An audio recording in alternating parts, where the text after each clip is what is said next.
오늘은 지난 주일 드렸던 맥주 감사주의를 생각하면서 맥주절의 감사에 대하여 다시 한번 생각해 보도록 하겠습니다.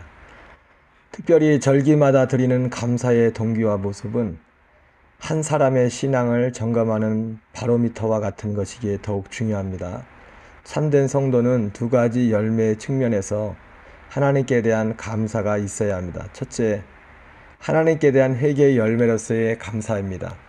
사도 바울은 하나님의 진노 아래 있는 사람들, 즉 하나님께 대한 회개가 없는 사람들의 특징 중 하나가 하나님께 대한 감사가 없다고 말하고 있습니다.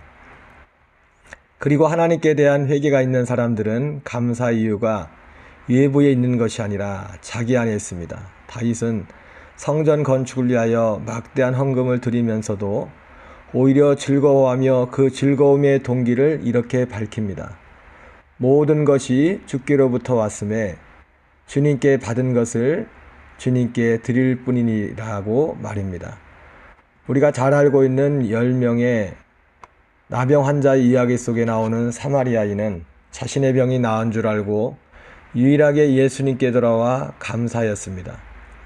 그리고 이 사건에 이어서 누가는 우리 안에 임하는 하나님의 나라에 대한 이야기를 기록함으로써 하나님께 대한 감사는 하나님의 나라 안에서 사는 자의 열매임을 간접적으로 말하고 있습니다. 특별히 구약의 3대 절기마다 하나님은 백성들이 빈손으로 하나님께 나오지 말고 반드시 복을 받은 대로 예물을 가지고 나오라고 명령하는 것도 이와 같은 이유에서입니다. 그들의 행동을 통하여 다윗과 같은 믿음의 증거를 보기 원했던 것입니다. 둘째, 예수님께 대한 믿음의 열매로서 감사가 있어야 합니다. 특별히 맥주절은 예수 그리스도의 구원 사역과 관련하여 중요한 진리를 보여주고 있습니다. 맥주절은 여호와의 7대 절기에 속하는 초실절과 오순절을 모두 포함하고 있습니다. 초실절은 예수님이 부활의 첫 열매 되심을 증거합니다. 그런데 우리에게 있어서 초실절의 또 다른 축복은 바로 이것입니다.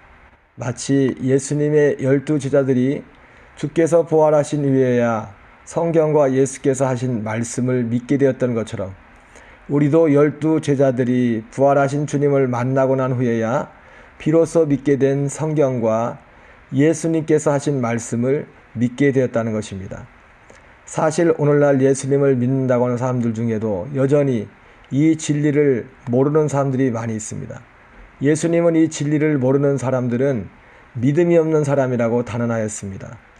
심지어 예수님의 12제자들조차도 부활하신 주님을 만나기 전에는 이 진리를 믿지 않았고 예수님이 원하시는 믿음이 없는 자들이었습니다. 그런데 우리는 예수님이 말씀하신 것처럼 부활하신 주님을 보지 않고도 이 진리를 믿는 사람들이 되었습니다.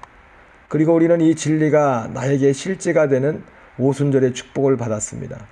이 진리의 실제는 이 진리를 믿는 사람들이 성령의 처음 열매를 익은 열매를 받아서 이제는 내 사람이 아닌 이 생명으로 살기 시작한 것입니다. 어떻게 우리에게 오순절이 왔습니까? 진리의 말씀 곧 구원의 복음을 듣고 믿음으로 약속의 성령으로 인치심을 받게 된 것입니다.